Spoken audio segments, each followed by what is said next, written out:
produsen buah, produsen keripik, sorry. Dia ada hal yang perlu dilakukan, kebutuhan yang harus diprioritaskan. Ini di logika bisa teman-teman. Ini kayaknya kita masuk materi kelas 10 ya, skala prioritas. Yang A, menyiapkan mesin canggih. Bisa, karena kan itu, sorry, yang opsi satu menyiapkan mesin canggih bisa, karena kan itu akan memudahkan produksi ya. Dua, membeli bahan baku segar dari petani buah, betul. Tiga, menyiapkan strategi penjualan juga betul. Yang empat, membeli beberapa outlet mewah dan menyewa outlet di mall. Ngapain ya? Dia mau mau jualan keripik nggak? Ya nggak usah di mall juga bisa. Nomor lima, mengimpor buah-buahan sebagai baku keripik ke mainnya. Baru membuka produksi kok mau impor ngapain gitu. Ya beli yang lokal aja biar murah. Nggak logis toh, ngapain dia mau impor gitu. Jawabannya yang satu udah tiga teman-teman. Gitu. Lanjut ya. Oke, masalah pokok ekonomi. Masalah pokok ekonomi ada dua. Ada masalah pokok klasik dan modern, teman-teman.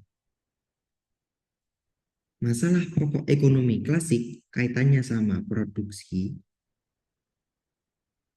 distribusi, dan konsumsi. Sama proses-proses ini. Kalau modern, dia lebih ke pertanyaan teman-teman. What, how, dan for whom. What itu artinya apa? Apa barang yang harus diproduksi? How, bagaimana cara kita memproduksi agar efisien? For whom, untuk siapa target pasarnya? Untuk siapa barang ini akan dijual atau diproduksi? Gitu. Cara menentukannya gimana? Kita baca di soal dan kita cari masalah utamanya apa sih? Pembahasan utamanya apa yang ditekankan, yang digarisbawahi di topik ini apa? Kita baca ya. Bu Marina membuka usaha pembuatan kue sejak tahun lalu. Selama 1 tahun hasilnya kurang optimal karena keterbatasan peralatan. Untuk meningkatkan jumlah produksi, Bu Marina membeli peralatan modern hemat energi. Jelas ini kaitannya sama proses. Kalau proses dan yang ditanyakan ekonomi modern berarti how. Bagaimana barang diproduksi. Bagaimana barang diproduksi. Kenapa bukan yang D? Kita nggak bahas distribusi, kita bahas produksi, ya kan? Kalau ini penekanannya di mana sih? Penekanannya di sini teman-teman.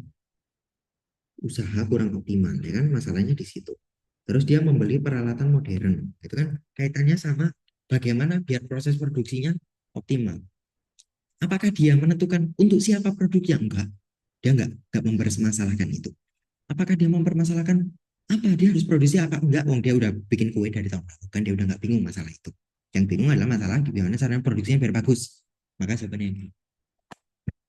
Selanjutnya, kekuatan sistem ekonomi pasar. Oke. Sistem ekonomi ada berapa teman-teman? Ada setidaknya tiga. Ada sistem ekonomi pasar atau liberal, ada terpusat atau komando, dan ada juga yang campuran.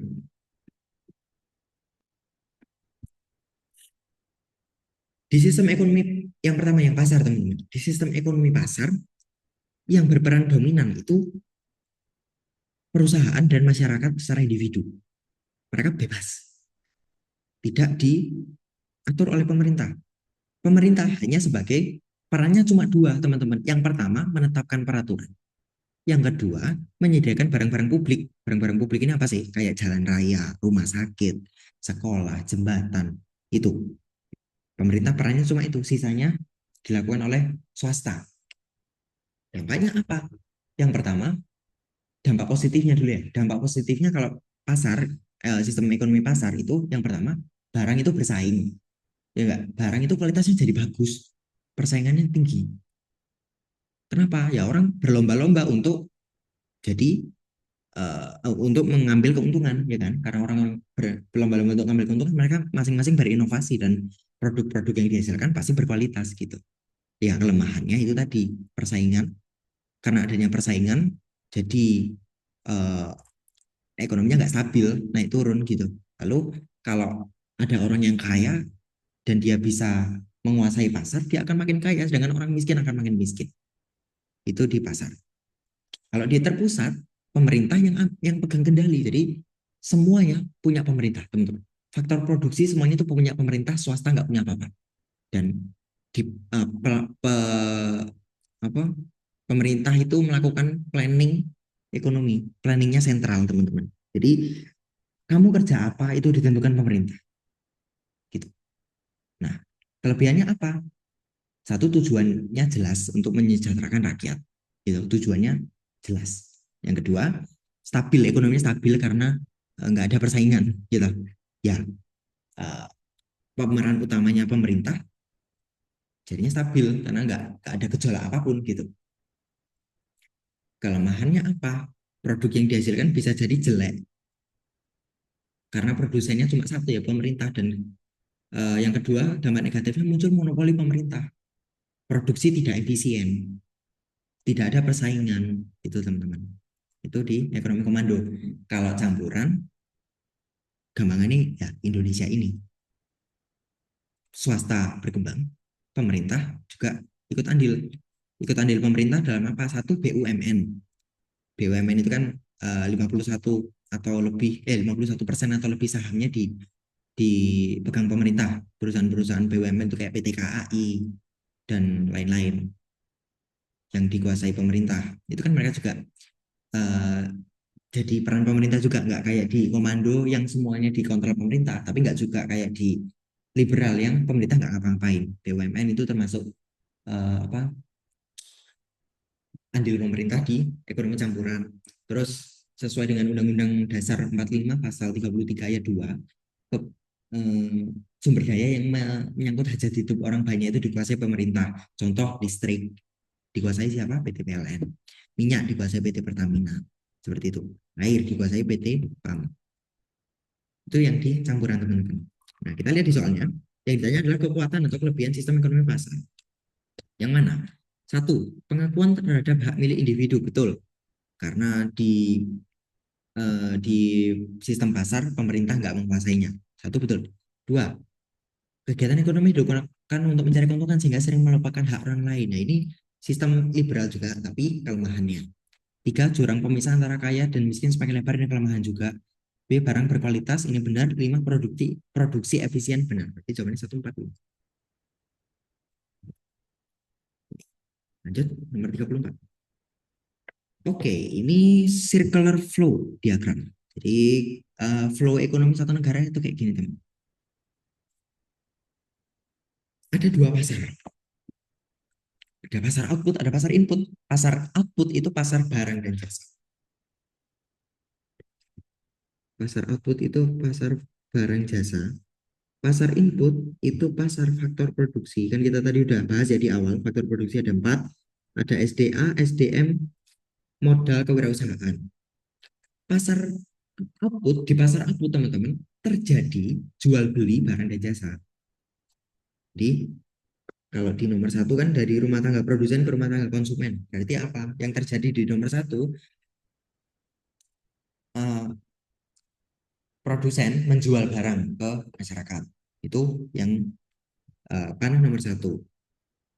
Lalu dilanjutkan dengan panah nomor lima. Panah nomor lima, rumah tangga konsumen di pasar output ke rumah tangga produsen. Berarti apa? Ini adalah uang yang dibayarkan untuk barang dan jasa. Jadi ya, tadi yang nomor satu, produsen menjual barang ke masyarakat. Yang nomor lima, masyarakat bayar ke produsen. Yang di bawah, yang di pasar input, yang di pasar input nomor dua. Yang nomor dua itu kan dari rumah tangga konsumen ke rumah tangga produsen ya.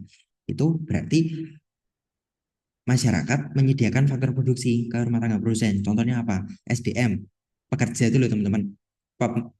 Pabrik itu dapat pekerja dari mana kan ya, dari rumah tangga.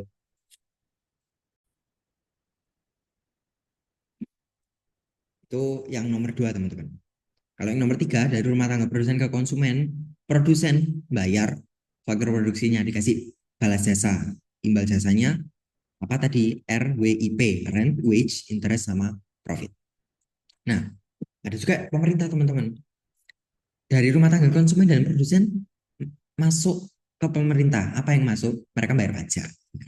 Dan dari pemerintah juga bisa uh, memberikan untuk rumah tangga konsumen dan produsen dalam bentuk subsidi atau fasilitas umum gitu.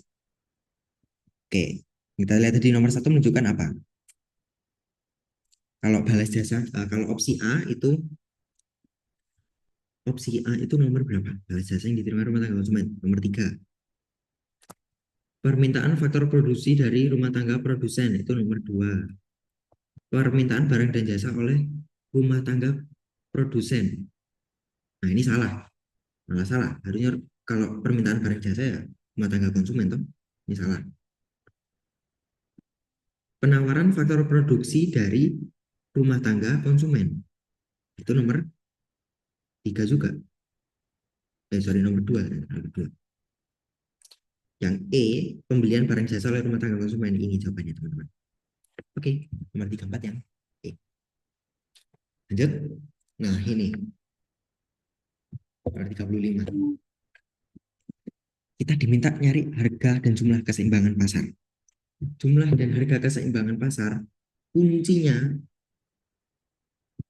sorry, QS sama dengan QD atau PS sama dengan PD.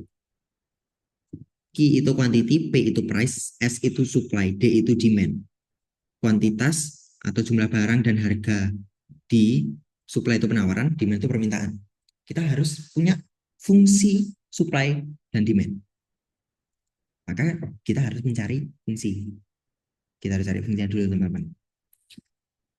Ada beberapa cara. Kalau Bu Rosa pakai cara kali kali silang, tapi di sini aku akan ajarkan cara yang matematis ya, teman-teman. Kita dulu sudah pernah belajar ini di kelas 11 materi fungsi linier. Sebaiknya kita belajar di sini juga karena nanti akan dipakai juga di bidang matematika. Caranya gimana? Nah, aku taruh di sini aja, teman-teman. Rumusnya P min P1 dibagi P2 min P1 sama dengan Q per Q1 sama dengan sorry, Q dikurangi Q1 sama dengan Q2 dikurangi Q1. Nah, ini teman-teman. Rumusnya ini harus diingat. Di matematika sama X min X1 sama dengan X2 min X1 sama dengan Y min Y1 per Y2 min Y1 sama. Tapi sini kita menggunakan P dan Q. Oke, pertama kita tentukan supply dulu deh. Supply, berarti kita cara melihat tabelnya gimana, teman-teman? Lihat tabel harga, kolom harga, dan juga kolom penawaran yang ini. Untuk supply ya. Harga. Oke. Kita masukkan rumusnya. P minus harga pertama berapa? 6.000. P2 min P1. Harga kedua dikurangi harga pertama. 7.000 dikurangi 6.000 berapa? 1.000. Sama dengan Q min. Q1 berapa? 90. Q2 dikurangi Q1 berarti 110 kurangi 90, 20. Kalau sudah seperti ini, apa yang harus dilakukan, teman-teman? Dikali silang. Yang pertama, ini dikali ini dulu ya. 20 dikali P, 20P min 6.000 dikali 2.000, 20 min 120.000 ya. Benar nggak? 12 ya. Terus yang ini 1.000 dikali Q, 1.000 Q dikurangi 90.000. Nah, kita bisa tentukan, teman-teman, kita mau nyari P sama dengan atau Q sama dengan. Di sini kayaknya lebih mudah cari P sama dengan ya. Kita jadikan gini dulu bentuknya. 1.000 Q min 9.000, 90.000. Ini kita pindah ruas ke kanan, teman-teman. Ditambah 120.000. 20P sama dengan 1.000 Q dikurangi tambah ya. 90.000, nah, min 90.000 tambah 120.000 berarti tambah 30.000. Nah, kita harus cari P sama dengan PS kan ya, supply. Berarti dibagi 20. 20 bagi 20 1 benar. 1.000 bagi 20 berarti 1.000 bagi 20 50. 30.000 bagi 20 1.500. Nah, ini kita nemu yang pertama, teman-teman, PS. Selanjutnya kita harus nyari apa? Kita harus nyari PD yang demand. Nah, kalau yang demand berarti kita harus cari apa? Kita harus cek harga dan juga kolom permintaan, teman-teman. Cara bacanya gitu. Oke, P, harga pertama 6.000, harga kedua selisihnya 1.000, Q-nya yang beda. Q yang pertama 100, Q2-nya berapa? 80. Selisihnya 80 kurangi 100, min 20. Kali silang lagi. Min 20 P tambah berapa ini? 120.000 sama dengan 1.000 Q dikurangi 100.000. Ini. Jadikan satu ruas dengan 1.000 Q min 20.000 dibagi min 20 min 50 Q tambah, benar nggak? 1.000 dibagi min 20 itu min 50, min 20.000 dibagi min 20 adalah 11.000. Nah, ini kita dapat PD. Oke, kita sudah dapat PD, kita sudah dapat PS. Apa yang harus dilakukan? Disamakan. Gimana ya? Ini deh. PS sama dengan PD ya teman-teman. PS-nya itu 50 Ki tambah 1.500 sama dengan min 50 Ki tambah 11.000. Oke, jadikan satu ruas. 100 Ki sama dengan 11.000 kurangi 1.500. 9.500. Berarti Ki-nya berapa teman-teman? Ki-nya 95. Apakah cukup sampai situ? Belum. Kalau kita mencari keseimbangan, harus ada Q dan P. Tapi Q-nya kan kita udah dapat. Kemudian apa? Dimasukkan aja ke salah satu fungsi P. Kita ambil yang PS aja deh. 50 Q tambah 1.500. Q-nya kita ganti 95. 50 kali 95 tambah 1.500. 50 dikali 95 itu 4750 tambah 1.500. 6250. Titik keseimbangan teman-teman itu Q, P. Berarti berapa? 95,6250. Ini jawabannya. Yang mana? Yang D. Tuh teman-teman, opsi B. Opsi B 6250,95. Hati-hati, karena fungsi, karena keseimbangan itu Q, P, bukan P, Q. Gitu ya, yang gitu. Oke, lanjut teman-teman. Ini biaya peluang. Konsep biaya peluang teman-teman. Biaya peluang itu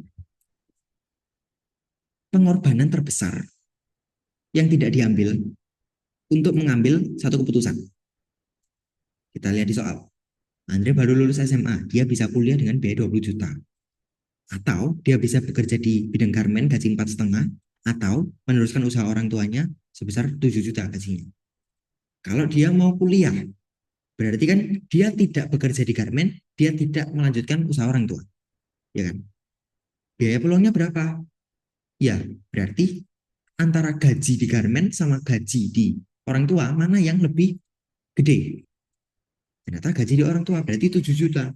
Berarti teman-teman biaya peluangnya 7 juta. Gitu. Misal, misal Andre milih kerja di bidang garmen. Berarti biaya peluangnya berapa? Apakah 20 juta? Bukan. 20 juta itu biaya ya teman-teman. Yang dia harus keluarkan, bukan yang seharusnya dia dapatkan. Kalau biaya peluang itu yang seharusnya kita dapatkan, tapi kita korbankan karena kita ngambil keputusan lain. Itu teman-teman. Maka bukan 20 juta, tapi kalau dia kerja di garmen, dia biaya peluangnya juga 7 juta. Kalau dia kerja di orang tuanya, biaya peluangnya berapa? 4,5. Gitu teman-teman. Itu ya. Lanjut. Nih. Ciri-ciri pasar monopoli. Pasar teman-teman ada beberapa jenis. Ada pasar persaingan sempurna, ada pasar monopolistik,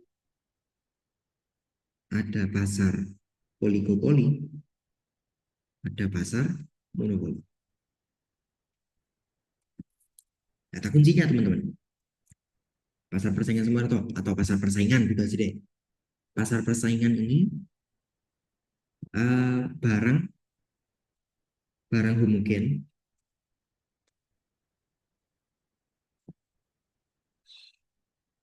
penjualnya banyak. Barang homogen penjualnya banyak. Gitu ya. Contoh, pasar buah itu pasar persaingan sempurna. Kalau monopolistik, barangnya diferensiasi. Diferensiasi ini maksudnya apa? Barangnya sebenarnya jenisnya sama, cuma beda. Ada pembedanya. Contoh, eh, sabun deh. Sabun itu kan, ya sabun batang itu kan gitu-gitu aja toh. Tapi aromanya beda, atau bentuknya beda, bahannya beda, gitu. Barang yang diferensiasi. Penjualnya banyak. Kalau oligopoli, oligo itu beberapa, poli itu penjual teman-teman. Jadi penjualnya beberapa. Biasanya kurang dari 10 lah. Barangnya homogen. Homogen ini artinya sama ya, barangnya sama. Kalau monopoli, barangnya cuma satu, penjualnya cuma satu. Oligopoli contohnya apa? Produsen HP. Produsen HP itu kan yang menguasai pasar Indonesia, bisa dihitung lah teman-teman. Apa iPhone, Samsung, Oppo, Xiaomi gitu-gitu. Nggak banyak. Atau pasar mobil di Indonesia, nggak banyak. Apa Yamaha, Honda, yang menguasai banyak pasar Mitsubishi, Toyota gitu ya. Itu oligopoli. Kalau monopoli penjualnya cuma satu atau sebenarnya ada beberapa tapi yang dominan tuh yang satu. Contoh Pertamina, pasar minyak, pasar BBM ya. Kan ada kayak BP, Shell itu kan ada di Indonesia, tapi kan ya kekuatan pasarnya sedikit banget gitu nggak ngaruh. Karena maka kalau pasar BBM di Indonesia masih dikategorikan pasar monopoli gitu. Nah, kita cek mana yang termasuk ciri-ciri pasar monopoli. Yang pertama, bebas keluar masuk pasar, salah. Kita lihat aja Pertamina. Apakah bebas untuk masuk keluar pasar siapa? Produsen baru. Apakah bisa dengan mudah produsen baru itu masuk nyaingin Pertamina? Bukan bisa. Karena dia monopoli. Shell bisa nggak masuk? Bisa. Tapi apakah mudah? Enggak, sulit. Sulitnya apa? Dia nggak bisa menguasai pasar tuh. Ayo coba dibandingkan. Ada berapa jumlah SPBU Pertamina sama SPBU Shell, SPBU BP? Kan nggak banyak tau mereka. Jauh gitu. Kalau nomor dua, ada satu penjual dan banyak pembeli. Nah, ini benar. Satu penjual banyak pembeli. Tiga, tidak mempunyai barang pengganti dekat. Betul. Barangnya dibutuhkan, makanya dia itu bisa monopoli. Bensin itu loh, ada nggak substitusinya? Penggantinya ada nggak? Nggak ada toh. Makanya dia bisa lanjut terus monopoli gitu karena barangnya dibutuhkan. Kalau barang nggak dibutuhkan, ya orang nggak beli toh. Ya kasarnya bangkrut gitu. Tutup. Yang empat, banyak hambatan untuk masuk ke pasar. Empat betul. Hambatannya apa? Gampangannya hambatan regulasi.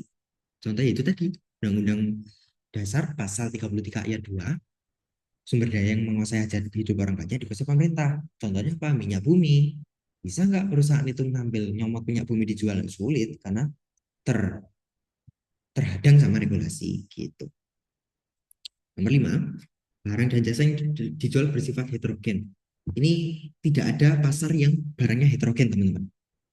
Antara homogen atau diferensiasi. Kenapa? Kalau barangnya heterogen, dia beda pasar. Pasar itu, teman-teman, kalau di ekonomi bukan pasar yang pasar tradisional gitu ya. Pasar di ekonomi itu adalah eh, tempat penjual dan pembeli melakukan transaksi. Dan kategori pasar itu berdasarkan sektor-sektor atau berdasarkan barang-barang, teman-teman. Jadi pasar bukan pasar belimbing, pasar ororodowo, bukan gitu. Pasar itu apa? Pasar buah, misalkan barangnya buah. Pasar mobil, pasar saham, pasar pasar eh, motor, apa yang lain, pasar sabun gitu. Atau berdasarkan sektor, pasar sektor pertanian, pasar sektor industri gitu. Jadi kalau barangnya nitrogen, ya dia bukan pasar gitu, beda. Kalau nomor 6 jumlah penjual dan pembeli sama banyak, ini pasar persaingan sempurna. Oke, berarti jawabannya yang mana? Jawabannya yang 3, 2, 3, 4. Gitu, teman-teman. Kita lanjut ke materi manajemen, teman-teman. 38. Menetapkan seseorang untuk menempati suatu jabatan dalam organisasi merupakan pelaksanaan dari fungsi apa? Oke, di manajemen ada beberapa fungsi, teman-teman. Minimal 5 ini ya. Kita telusuri satu-satu dulu. Yang pertama, planning. Planning ini nama lainnya perencanaan. Nah, perencanaan. Kata kuncinya apa? Kalau perencanaan, kata kuncinya adalah, kalau planning, kata kuncinya adalah ya perencanaan, rencana. Itu ya. Yang kedua, tahapannya organizing. Organizing ini kata kuncinya itu pengaturan atau uh, penempatan lah, penempatan. Penempatannya bisa penempatan personel atau penempatan sumber daya. Ya dialokasikan buat biar produksinya bisa optimal, bisa efisien gitu teman-teman. Itu di organizing. Kalau directing itu pengarahan, pengarahan. Jadi ketika benar-benar lagi proses itu diarahkan. Nah, itu di directing. Terus actuating. Kalau actuating ini pelaksanaan. Dia aktualisasi dari program-program yang sudah direncanakan sebelumnya itu di actuating. Yang terakhir controlling. Controlling ini ya fungsi kontrol atau memastikan lah intinya gitu. Atau ya bisa dibilang evaluasi lah. Biasanya apakah apakah prosesnya sesuai standar, lalu apakah ada yang perlu ditingkatkan, apa ada yang perlu ditambahkan atau dikurangi dari proses itu di bagian controlling dan biasanya dilakukan di tahap akhir, teman-teman. Kalau di pertanyaannya menetapkan seseorang untuk menempati suatu jabatan dalam organisasi, nah ini kan penempatan, teman-teman. Penempatan personel. Si A ditaruh di apa di seksi apa, si B di seksi apa itu masuk di penempatan, berarti jawabannya di organizing. Itu. Nomor 39, kita lihat pertanyaannya dulu. Contoh pemenuhan kebutuhan menurut waktu pemenuhan. Oke. Jenis-jenis kebutuhan, teman-teman. Ada yang berdasarkan waktu, ada yang berdasarkan intensitas, ada yang berdasarkan sifat atau bentuk ya. Kalau berdasarkan waktu itu kebutuhan kebutuhan sekarang dan kebutuhan masa depan. Kebutuhan sekarang misalkan apa? Aku lapar, butuh makan, itu kebutuhan sekarang. Kebutuhan masa depan apa? Aku nabung buat kuliah, itu kebutuhan masa depan. Intensitas ini ada yang primer, ada yang sekunder, ada yang tersier. Ini udah di luar kepala lah ya teman-teman. Kebutuhan primer itu yang untuk bertahan hidup, kebutuhan sekunder itu yang uh, untuk melengkapi, kebutuhan tersier itu yang lebih ke apa pemenuhan yang nggak harus ada juga. Gitu. Kalau sifat atau bentuknya ada yang uh, jasmani atau fisik dan rohani atau mental. Kebutuhan jasmani contohnya apa? Makanan, obat, pakaian. Kalau kebutuhan rohani, uh, healing, nah itu kebutuhan rohani. Kita cek dari opsi-opsi ini mana yang kebutuhan menurut intensitas waktu. Jadi antara kebutuhan sekarang atau kebutuhan masa depan. Ulan memberi seragam baru karena pergantian tahun ajaran. Nah, ini benar. Kebutuhan sekarang. Sekarang lagi ganti tahun ajaran, dia beli seragam baru. Dua, pelajar SMA membeli telepon seluler canggih model terbaru. Ini bukan. Ini malah masuk kebutuhan tersier ya. Kan berdasarkan intensitas. Selanjutnya nomor nomor 3, mempersiapkan biaya untuk anaknya yang akan melanjutkan studi S1. Nah, ini kebutuhan waktu masa depan. Ani menyisihkan uang saku untuk berjaga-jaga jika ada iuran kelas mendadak. Ini kebutuhan masa depan. Ari selalu mengikuti kegiatan kerohanian di sekolah secara rutin. Ini enggak termasuk. Dan jawabannya yang mana? Yang berarti 1, 3, dan 4. Jadi yang B. Oke, yang terakhir. Peran dan ciri BUMN. Mana yang peran? Nomor 1, mengisi kas negara untuk meningkatkan kemakmuran rakyat. Itu peran BUMN. 2, membantu dalam mengembangkan usaha kecil dan koperasi. Itu peran BUMN.